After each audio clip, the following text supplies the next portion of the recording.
One of the really interesting narratives in Valeria Luiselli's novel Lost Children Archive is the narrator's kind of psychological dissolution as the novel moves along.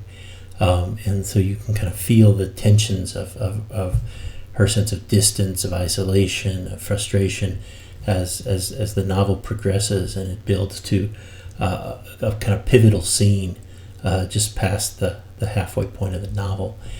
When we come to it here in this section of reading, kind of want to think about this strain of narrative that's present within the novel.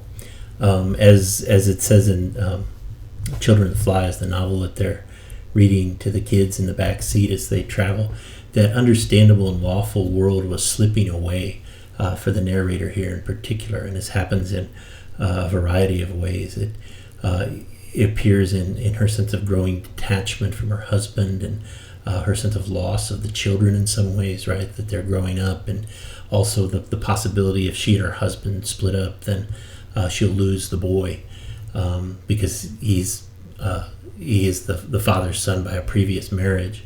You also see this in her sense of artistic frustration and isolation. How her sense of work and how she's going to do her work, how she's going to tell the stories of the lost children here.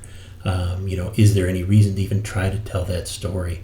Because she kind of feels like a parasite on it, right? That if she really cared, she would try to relieve their suffering in some way, as opposed to just retelling their story.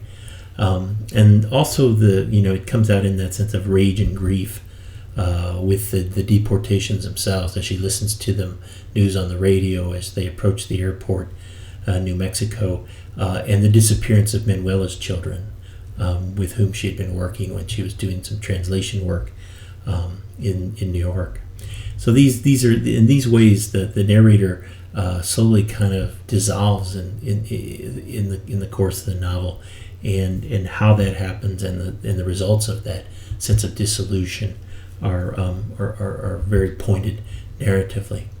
Her journey is one that's taken through a mythical and remote American space here, through a crossing over into the west of America, this space of great desolation, a space of great isolation, and as they travel further and further into that space, she feels more and more isolated.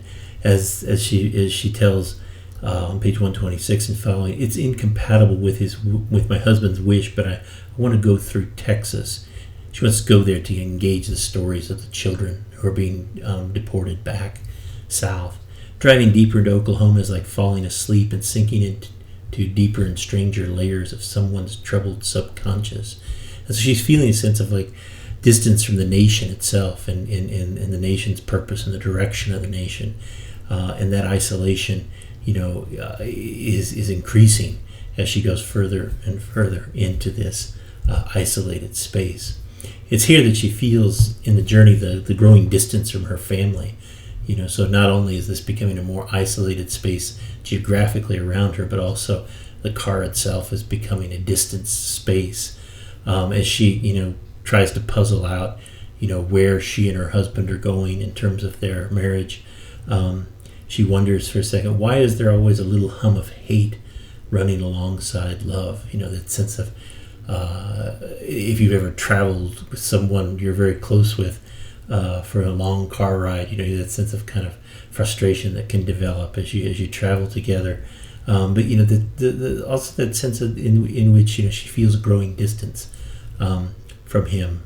Both in terms of where he sees their relationship going, where he sees his work becoming predominant over hers, and so there's a distance that she feels from him. It's also in the ways in which she feels her own children growing. There's a moment where on page 139, 140, where she's observing her daughter, and studying how the daughter is kind of just goes silent in the back seat for a little while and is thinking. And it's perhaps, she says, in those stretched out moments in which they meet the world in silence, that our children begin to grow apart from us and slowly become unfathomable. So there's a clear sense in which she feels the children getting older. She feels a growing distance from them. and she feels the fear of losing the son if she and her husband split up. This leads her, to also reflect on the other children as well, right? As she tries to figure out her place in the world. What ties me to where? She wonders on page 172, what happens if children are left alone? And that's her basic artistic intention here, right? Is that what's the best way to tell the story of the other lost children, the deported children, the forgotten children, the disappeared children here? And this runs parallel with her husband's kind of search. Is he's looking for sounds of recall of the Apaches in the American Southwest. However, his journey is into history, right? And her journey is into the present moment in some ways. And what ways do they run parallel, and which ways do they devolve from each other?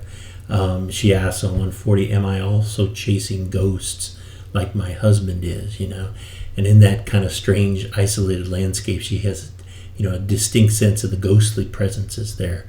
In what ways is the present perhaps more ghostly to her than the past is, as she thinks through these things? And it's in these moments of reflection on ghosts in the American West, the American Southwest, the Mexican North, if you want to call it that, right, is that the stories begin to conflate with one another. So there are the stories of the elegies children, the short elegies she's reading to herself aloud, as well as sharing with her son.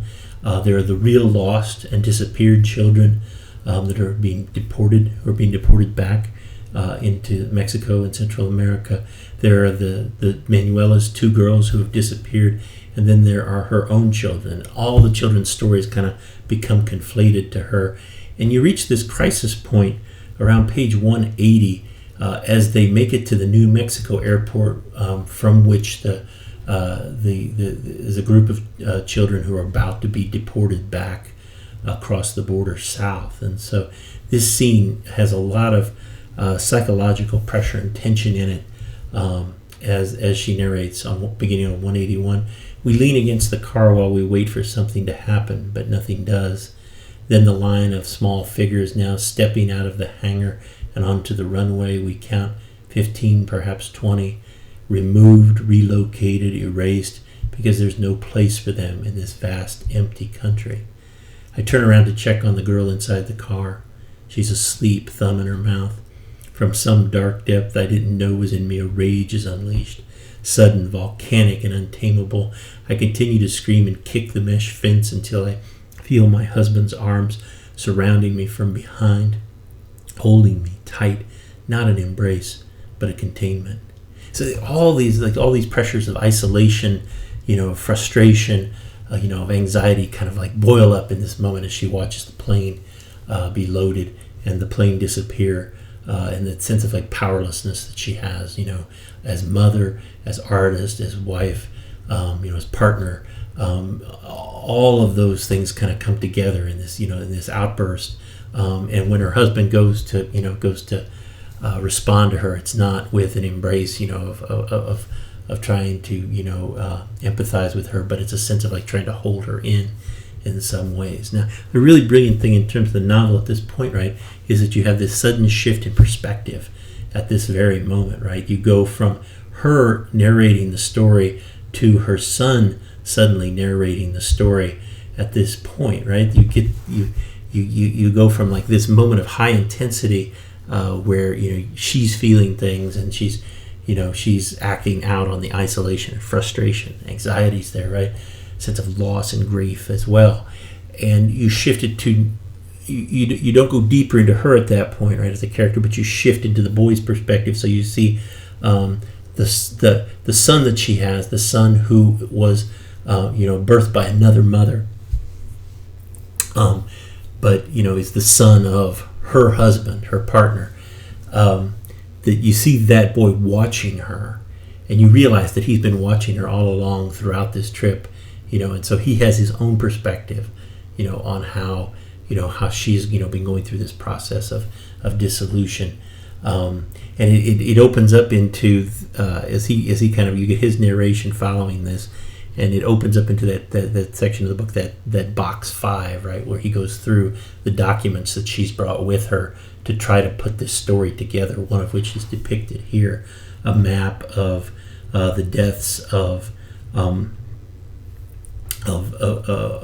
migrants who have come across the border and have died in the desert.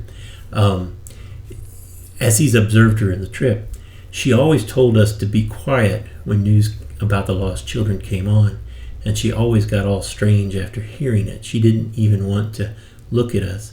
I wanted to remind her that even though those children were lost, we were not lost. We were there. And so you have this, this great moment of, where one character sees another. After you become really acquainted with the psychological depths of one character, you suddenly shift back into another character's perspective on that character's dissolution. A great move in this novel, and we'll follow the story from this point, particularly as we kind of look at how he puts his mother's story together through this collection of documents, these maps, these stories of those who have died in their journey north.